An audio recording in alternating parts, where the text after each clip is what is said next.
நீங்கள் புது laptop computer வாங்க போகிறீங்களா இல்லை உங்கள் லேப்டாப் கம்ப்யூட்டர் சரி செய்யணுமா? மீன்ஸில் இருக்க ஸ்மார்ட் சிஸ்டம்க்கு கால் பண்ணுங்கள். 04427935803, மொபைல் 9962194022. அப்படி இருந்தோம் ஒரு ஐஏஎஸ் அதிகாரி இன்னொரு ஐஏஎஸ் அதிகாரி வாழ்த்து பேசுகிறாருன்னப்போ பெரிய விஷயம். அப்படின்றப்போ வண்டி விட்டு காரை விட்டு இறங்கினப்போ நம்முடைய சார்பாட்டு ஆட்சியாளர்களை பற்றி பெருமையாக பேசினார் நம்ம மாவட்ட ஆட்சித்தலைவர். என்ன சொன்னார்னா, இந்த அளவுக்கு இவர்களெல்லாம் பட்டா பெறுவதற்கு பெரும் முயற்சி குறுகிய காலத்தில் எடுத்த நம்முடைய சாராட்சியாளருக்கு ரொம்ப அவருக்கு தான் நன்றி சொல்லணும் அப்படின்னா. ஏன்னா வாழ்த்துறது வந்து பெரிய விஷயம். இன்னொரு அதிகாரி வாழ்த்த மாட்டாங்க.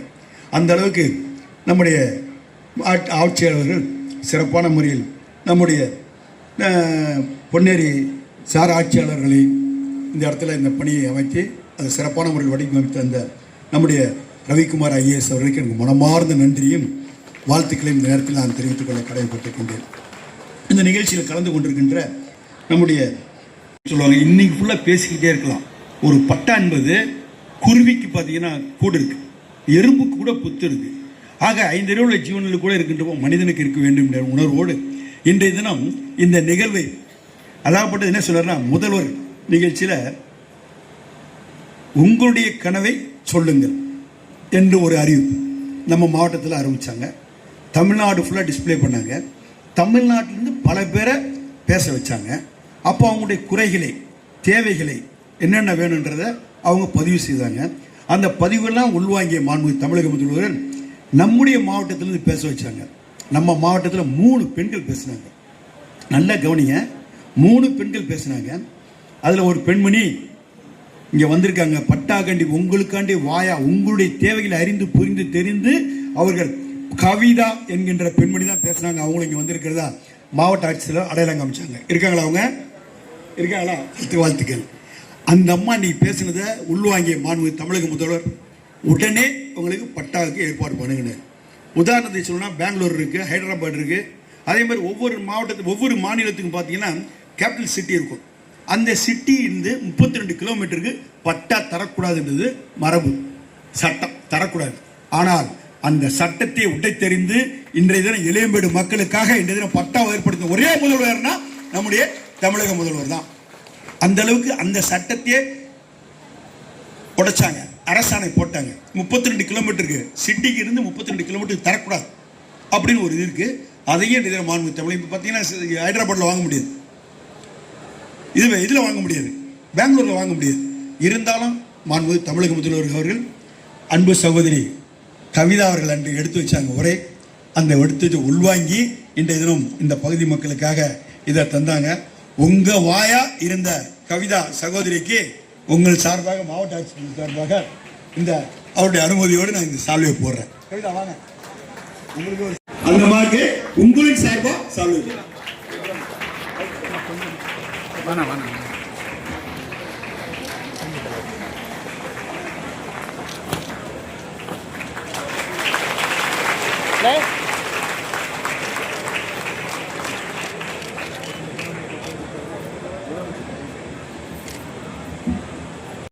ஆர்ப்பாட்டங்கள் கடந்த காலத்தில் இருந்தது. கடந்த காலத்தில் பல போராட்ட ஆர்ப்பாட்டங்கள் இருந்தாலும் அந்த ஆர்ப்பாட்டம் போராட்டங்கள்லாம் இது போன்று தமிழகம் முழுவதும் பார்த்தீங்கன்னாக்கா 22 லட்சம் பட்டாவை வழங்கிய பெருமை நம் தமிழக முதல்வர்களுக்கு உண்டு.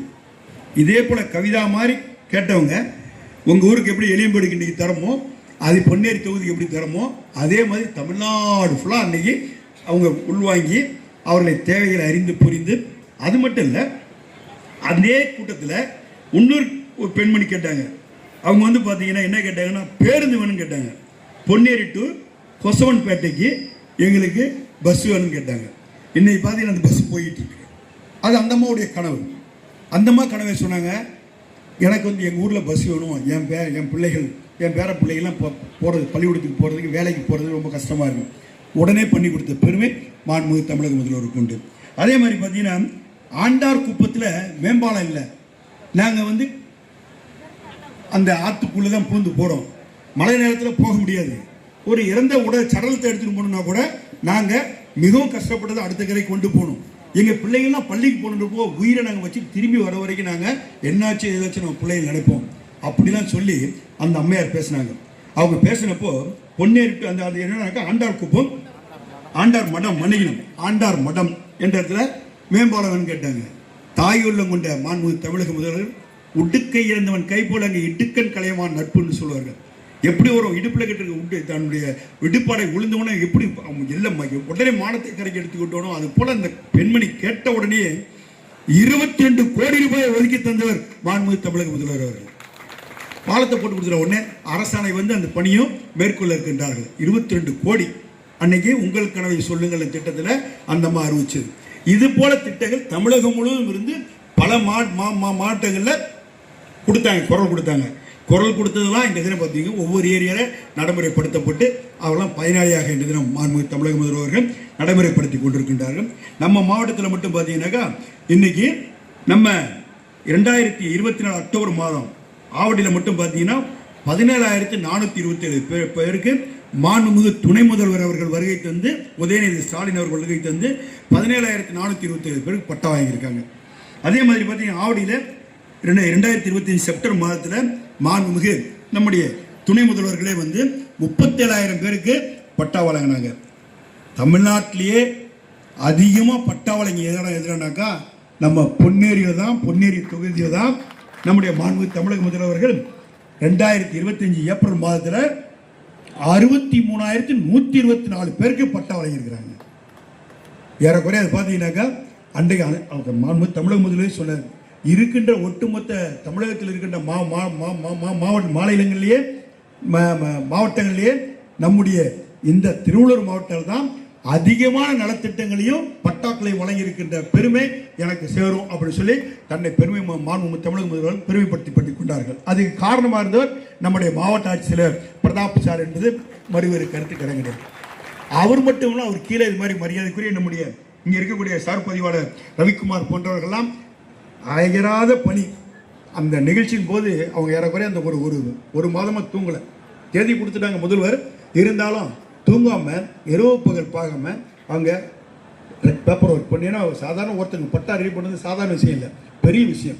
அதெல்லாம் சரி செய்து அவர்களுக்கு அந்த திட்டங்களை தீட்டி அதில் முழுக்க அவங்களுக்கு சர்டிஃபிகேட் தர வரைக்கும் பார்த்தீங்கன்னா, அந்த ஆணை தர வரைக்கும் பார்த்தீங்கன்னா அவங்கள வேலை வாங்கி பாங்க எனக்கு தெரியும். இருபது பகல் பாங்காமல் நம்முடைய மாவட்ட ஆட்சியர்கள் வேலை வாங்கி அதை மாவட்ட தமிழக முதல்வருடைய ஆணையை நடைமுறைப்படுத்த வேண்டும் என்பதற்காக அரும்பாடுபட்டு அன்றை வழங்கினாங்க. ஏறக்குறைய பார்த்தீங்க இதன் மூலம் இந்த 3 நிகழ்வு மூலம் நம்முடைய திருவள்ளூர் மாவட்டத்தில் மட்டும் பார்த்தீங்கன்னா கடந்த காலத்தில் பார்த்தீங்கன்னா விற்கப்பட்டது பட்டா ஒருத்தர் வேணும் இண்டிவிஜுவல் பட்டா தான் வாங்க முடியும். அப்படி பட்டா வாங்கும்போது அவருக்கு வியாபாரமாக தான் இருந்தது. ஆனால் அந்த மாதிரி வியாபாரமாக இருந்ததை மாற்றி அது ஒரு பொது சேவை. எனக்கு முன்பு பேசினார மாவட்ட ஆட்சித்தலைவர் அவங்களுடைய கனவு, அந்த கனவை நிறைவேற்றப்பட வேண்டும் என்ற உணர்வின் அடிப்படையில் தான் மாண்புமிகு தமிழக முதல்வர் அவர்கள் நம்முடைய மக்களுக்கு, தமிழகம் முழுவதும் இருக்கின்ற மக்களுக்கு ஒவ்வொன்றையும் அறிந்து தெரிந்து புரிந்து உங்களுடைய கனவை எங்களிடம் சொல்லுங்கள் என்று கேட்டு அதன் அடிப்படையில் நீங்கள் வழங்கியிருக்கார். ஒவ்வொருத்திலையும் பார்த்தீங்கன்னா அவரை மாதிரி ஒரு சிந்திக்கின்ற அளவுக்கு யாருக்குமே மனசு வர. உதாரணம் சொன்னால் நம்முடைய மாதம் 1000 ரூபா உரிமைத்தொகை உங்களுக்கு கொடுக்குறாங்க. மாதம் 1000 ரூபா எந்த அகில இந்தியாவில் எந்த மாநிலத்துக்கும் தர முடியாது. இன்னும் சொல்ல போனால் எங்களுக்கு எதிர்கட்சியாக இருந்தவர் கூட தர முடியாதுன்னு சொன்னார். 1000 ரூபா தர முடியாது, அதுக்குரிய வாய்ப்புகள் கிடையாதுன்னு சொன்னார். ஆனால் இன்னைக்கு பார்த்தீங்கன்னா அவரே பிரமிச்சு போய் உட்காந்துருக்காரு. இன்னைக்கு நம்ம 1000 ரூபா கொடுக்குறோம். ஒவ்வொரு மாநிலம் பார்த்தீங்கன்னா ஒரு சில மாவட்டத்தில் தேர்தல் வந்தப்போ சொன்னாங்க நாங்கள் தரோம், ஆனால் கொடுத்து அதை ரிட்டர்ன் வாங்கிட்டாங்க. பீகாரில் பார்த்தீங்கன்னா கொடுத்தது திருப்பி வாங்கிட்டாங்க. ஒரு சில மாநிலங்களை பார்த்தீங்கன்னா கொடுத்தது திருப்பி வாங்கிட்டு நிப்பாட்டிட்டாங்க, கொடுக்கல. ஆனால் மாண்புமிகு தமிழக முதல்வர் தேர்தல் காலத்தில் என்ன சொன்னாரோ சொன்னதையும் இன்றைய தினம் நடைமுறைப்படுத்தி அவங்களுக்கு மாதம் உரிமை தொகை என்ற பேரால ஒவ்வொரு மகளிருக்கு வழங்குறாங்கன்னா மாண்புமிகு தமிழர்கள் ஒருத்தர் கனிவு அந்த இடத்துல இருக்கு. அதே மாதிரி பார்த்தீங்கன்னா இலவச பேருந்து அவங்களுக்கு விடியல் பயணம் என்று வச்சார். அந்த விடியல் பயணத்தில் நம்ம சகோதரிகள் இன்றைக்கு பார்த்தீங்கன்னா ஒரு நாள் ஒன்றுக்கு இங்கே இருக்க உட்காந்துருக்க சகோதரிக்கு வந்து 858 ரூபா மிச்சம். ஏறக்குறைய ஒரு நாள் ஒன்றுக்கு அரசு இழப்பு 57 லட்சம். ஏறக்குறைய 875 கோடி முறை தமிழகம் முழுவதும் இருக்கிற நம்முடைய மகளிர்லாம் அதில் பயணிச்சிருக்கிறாங்க. அந்த அளவுக்கு மாண்புமிகு தமிழக முதல்வர்கள் இன்றைய தினம் 4 பொழுதுநோக்கமாக பெண்களுக்காக, அதே மாதிரி பெண்கள் 1லிருந்து 12 வரைக்கும் அரசு பள்ளியில் படித்து மேலே போனால் அந்த பிள்ளைகள்லாம் வந்து மேலும் பிள்ளைகள் தன்னுடைய தகுதியின் தரத்தை உயர்த்தி கொள்ள வேண்டும் என்பதற்காக அவர்களுக்கு பார்த்தீங்கன்னா மாதம் 1000 ரூபா பேங்குக்கு போயிடும். அவங்க பேனாவோ பென்சிலோ ஜாமெட்ரி பாக்ஸோ அவங்களுக்கு தேவையான எந்த பொருளும் வாங்கணும்னாக்கா பெற்றவங்கள்ட்ட கேட்கக்கூடாது, இவங்களே சேரிச்சுக்கணும். அதே மாதிரி லேப்டாப் முதல் கட்டமாக 20 லட்சம் பேருக்கு அறிவித்து 10 லட்சம் பேருக்கு லேப்டாப் கொடுத்து முடிச்சிட்டோம். கொடுத்து முடிச்சாச்சு. லேப்டாப் படிக்கிற பிள்ளைகளுக்கு லேப்டாப் கூட அது பற்றி என்று சொல்லக்கூடிய ஆர்டிஃபிஷியல் இன்டெலிஜென்சி, அதுபடி செயற்கை நுண்ணறிவு. மனிதன் எந்த அளவு நினைக்கிறானோ, என்ன சிந்திக்கிறானோ, என்னென்ன பண்ணுறோம் அதெல்லாம் அது செய்யும். மனிதன் செய்ய வேண்டியது அது செய்யும். அதையெல்லாம் உள்புகுத்தி இன்றைய 10 லட்சம் மாணவ செல்வங்கள், நம்முடைய தமிழ் மாணவ செல்வங்கள் கல்வி கேள்வியில் சிறந்து விளங்க வேண்டும் என்பதற்காக அனைத்து பேரும் 20 லட்சம் பேருக்கு அறிவிக்கப்பட்டு முதல்ல 10 லட்சம் பேர் கொடுத்திருக்காரு. அதே மாதிரி காலை உணவு திட்டம் நம்ம உள்ளே காமராஜர் அவர்கள் மதிய உணவு திட்டத்தை அறிவித்தார். மறைந்து மறையாமல் கலைஞர் அவர்கள் அந்த மதிய உணவு திட்டத்தை விரிவுபடுத்தினார், முட்டையோட சேர்த்து கொடுத்தார். ஆனா இவர் என்ன பண்ணார், நம்முடைய மாண்புமிகு தமிழக முதல்வர் காலை உணவு திட்டத்தை 32,480 பள்ளிக்கூடம் தமிழகம் முழுவதும் இருக்கின்ற பள்ளிக்கூடங்களுக்கு 18 லட்சம் மாணவ செல்வங்களுக்கு பார்த்தீங்கன்னாக்கா காலை உணவு திட்டத்தை திங்கள் செவ்வாய் புதன் வியாழன் வெள்ளியாக 4 நாட்களுக்கும் வழங்கியவர் நம்முடைய தமிழக முதல்வர் அவர்கள். காலையில் வாங்கின பிள்ளைகளுக்கு வந்து பார்த்தீங்கன்னா, நாங்களாம் வந்து நகர்ப்புறத்தில் இருக்கோம், அதனுடைய எஃபெக்ட் எங்களுக்கு அந்தளவுக்கு தெரிய வாய்ப்பு இல்லை. ஆனால் கிராமத்தில் இருக்கக்கூடிய பிள்ளைகள்லாம் காலையில் அவங்க அம்மா 100 நாள் வேலைக்கு போயிடும், அவங்க அப்பா கூலி வேலைக்கு போயிடுவார், இல்லை வேலைக்கு போயிடுவார். ஆனால் வீட்டில் செய்ய முடியாத சூழ்நிலை, அந்த காலையில் உணவு செய்ய முடியாத அந்த பிள்ளைங்க காலையில் பள்ளிக்கூடத்துக்கு போகிறதுலாம் ஆப்ஷன், நிறைய ஆப்ஷன். அதை அறிந்து தான் காலையிலும் பிள்ளைகள் கல்வி கற்க வேண்டும் என்பதற்காக செய்தாங்க. இன்னும் சொல்ல போனால் திருமதி ஜெயலலிதா அவர்கள் இருக்கும்போது 2008 வந்து பார்த்தீங்கன்னாக்கா அரசு ஊழியர் வேலை செய்து வெளியே போகும்போது அவர்களுக்கு ஒன்றும் கிடையாதுட்டாங்க. அந்த மாதம் சம்பளம் வாங்கினதுக்கு போயிடுட்டாங்க, அவங்களுக்கு எந்த இதுவும் கிடையாது, அந்த ஓய்வூதிய தொகையே கிடையாது. ஆனால் அந்த ஓய்வூதிய தொகையை 2008 நீக்கியதை நம்முடைய முதல்வர் என்ன பண்ணாருன்னா, இப்போ அரசு ஊழியர்களுக்கு ஆசிரியர் பெருமக்களுக்கு என்னன்னாக்கா அவங்க வேலை செய்து போகின்ற நேரத்தில் அவங்க வாங்குகின்ற சம்பளத்திலிருந்து 50% அவங்களுக்கு பார்த்தீங்கன்னா மாதம் ஓய்வூதியமாக தரணும். 25 லட்சம் அவங்க தொகுதி அவங்களுடைய வருமானத்துக்கு ஏற்ற மாதிரி அவர்களுக்கு அந்த ரிட்டையர்மெண்ட்ஸுக்கு ஓய்வு பெறும்போது அவர்களுக்கு தரணும். அது இல்லாமல் ரிட்டையர்ட் ஆகக்கூடியவர் வாங்கக்கூடிய சம்பளம், அவங்க வாங்கக்கூடிய 50% பென்ஷனில் அவர் இறந்தால் அவருடைய துணைவியாருக்கு 60% அதில் போதும். கேட்டதையும் கேட்காதையும் செய்தவர் நம்ம மாண்புமிகு தமிழக முதல்வர். அதுக்கு மட்டும் 13,000 கோடி ஆண்டுக்கு செலவாகுது. அது சுமையாக நினைக்கல, அது ஒரு சுகமாக நினைக்கல.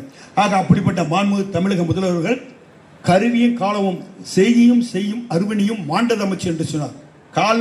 சூழ்நிலைக்கு ஏற்றவாறு, காலத்துக்கு ஏற்றவாறு எப்படி ஒரு பொருள் செய்ய வேண்டிய போது அதனுடைய தட்பவெப்ப நிலையை, சூழ்நிலையை அறிந்து புரிந்து ஒரு சரியான முறையில் செய்யக்கூடியவனோ அது போல இன்றைய தினம் மாண்புமிகு தமிழக முதல்வர் இன்றைய தினம் மக்களுடைய தேவைகளை அறிந்து புரிந்து, அது கொரோனா காலமாக இருந்தால் அதை எப்படி செய்யணும், எல்லாத்துக்கும் 4,000 ரூபா கொடுத்தார். வந்தோன்னே சொன்னார், ஆட்சிக்கு முன்னாடி எதிர்கட்சியாக இருக்கும்போது சொன்னார், நான் ஆட்சிக்கு வந்தால் 5,000 4,000 ரூபா 5,000 ரூபா தருவேன்னு சொன்னார். ஆனால் ஏற்கனவே இருந்த ஆட்சி எலெக்ஷன் உள்ளாட்சி தேர்தல் வந்து 1,000 ரூபா கொடுத்தாங்க. அதை கழிச்சுட்டு எல்லாத்துக்கும் 1,000 ரூபா கொடுத்தாங்களா இல்லையா? மாண்புமிகு தமிழக முதல்வர் கொடுத்தார் 4,000 ரூபா எல்லாரும் கொரோனா தொகையை கொடுத்த பெருமை. அதே மாதிரி பார்த்தீங்கன்னா கூட்டுறவு கடன் ரத்து, அத்தனையும் ரத்து பண்ணினார். அவர் சொன்னார், தேர்தல் கால அறிக்கையில் சொன்னார், பால் விலை 3 ரூபா குறைக்கின்றார், அதே மாதிரி குறைச்சார். அரசுக்கு ஒரு நாள் ஒன்றுக்கு 85 லட்சம் ரூபா, அதனால பால் விலையை குறைச்சதுனால லாஸ், அதை லாஸாக நினைக்கல. இன்ன வரைக்கும் பால் விலை ஏற்றலை. கடந்த காலத்தில் பார்த்தீங்கன்னா வருஷத்துக்கு 2 முறை ஒரு முறை ஏற்றுவாங்க பால் விலையை. ஆனால் நம்ம மட்டும்தான் பால் விலையை ஏற்றாமல் அந்த பால் விலையை பார்த்தீங்கன்னா 3 ரூபாய் குறைச்சி கொடுத்து ஒரு நாள் ஒன்றுக்கு 85 லட்சம் ரூபா அரசுக்கு இழப்பு, அதையும் செய்யணும். ஆக அந்த அளவுக்கு பார்த்தீங்கன்னா மாண்புமிகு தமிழக முதல்வர் 4 முறையும் பொழுதுமா திட்டங்களை திட்டி முறை செய்து காப்பாற்றுவோம், மக்களுக்கு இறை என்று வைக்கப்படும் என்று சொன்னானே வள்ளுவன். அது போல நம்ம தமிழக மக்களை, தமிழ்நாட்டுக்கும் தமிழ் மக்களுக்கும் கடல்களில் வாழ்ந்த தமிழர்களுக்கும் இந்திய ஒருமைப்பாட்டுக்கும் பாடுபட்டு கொண்டு வருகின்றார் நாம் தமிழக முதல்வர் அவர்கள். அப்படிப்பட்ட தமிழக முதல்வர்களுக்கு நீங்கள் கடந்த முறை எப்படிப்பட்ட ஆதரவை தந்தீர்களோ அப்படிப்பட்ட ஆதரவை தந்து எப்படி இந்த மக்களை நீ சந்தோஷமா இருக்கு, உங்க மூஞ்செல்லாம் பார்க்கறவங்க சந்தோஷமா இருக்கு, எல்லாரும் மூஞ்சில ஒரு மகிழ்ச்சி, பசி நேரம் உங்களோட சேர்ந்து எங்களுக்கும் பசி இல்லைன்னு சொல்ல, இருந்தாலும் ஒரு சந்தோஷம். ஏன்னா உங்களுக்கு இன்னைக்கு உரிமையை நீங்க செலுத்துறாங்க. இத்தனை இருந்த இரும்பு ஒன்னும் சொல்ல போனா எனக்கு கூட எனக்கு பட்டா கிடையாது. நாங்க இருந்த இடத்துல எங்க தகப்பனாருக்கு அப்பா, எங்க பாட்டனார் அவர் இறந்துட்டார், எங்க தகப்பனார் அவடியில அவர் இறந்துட்டார் நாங்க. ஆனா எங்களுக்கு உரிமை இல்லை, பட்டா கிடையாது. ஆனா அந்த பட்டாவை இப்பொழுதுதான் மாண்புமிகு தமிழக முதல்வர்கள் இங்க வந்து பொன்னேரியில் கொடுத்த போது எங்களுக்கு அந்த பட்டா கிடைச்சு, நானே பட்டா தெரியாத.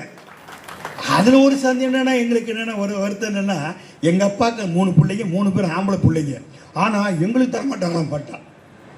யாருக்கு கொடுத்துருக்காங்க? என் மனைவி பேர்ல, எங்க அண்ணன் மனைவி பேர்ல, எங்க அண்ணி பேர்ல, என் தம்பி மனைவி பேர்ல. பெண்களுக்கு அந்த உரிமை, எங்களுக்கு பொறாமையா இருக்கு. பெண்களுக்கு தான் முன்னுரிமை எல்லாத்துக்கும். இந்த மாண்பு தமிழக முதல்வர் நாளொரு மேலையும் பொழுது நினைச்சு சிந்திச்சு பெண்களுடைய நலனுக்காக வாதாடக்கூடிய ஒரே முதல்வர் நம்முடைய தமிழக முதல்வர். உங்களுக்காக வாதாடி இருக்கார். அவருடைய கரத்தை நீங்க எப்பொழுதும் வலுப்படுத்த வேண்டும் என்று உங்களை எல்லாம் கேட்டுக்கொண்டு பற்றாப்பட்ட உங்கள் அனைவருக்கும் என்னுடைய மனமார்ந்த நன்றியும் வாழ்த்துக்களையும் தெரிவித்துக் கொண்டு வாய்ப்புக்கு நன்றி கூறி இந்த அளவுக்கு ஏற்பாடு செய்த மாவட்ட ஆட்சித்தலைவருக்கு எங்களது மனமார்ந்த நன்றியும் அவருக்கு உற்ற உறுதுணையாக இருந்து இந்த நிகழ்ச்சி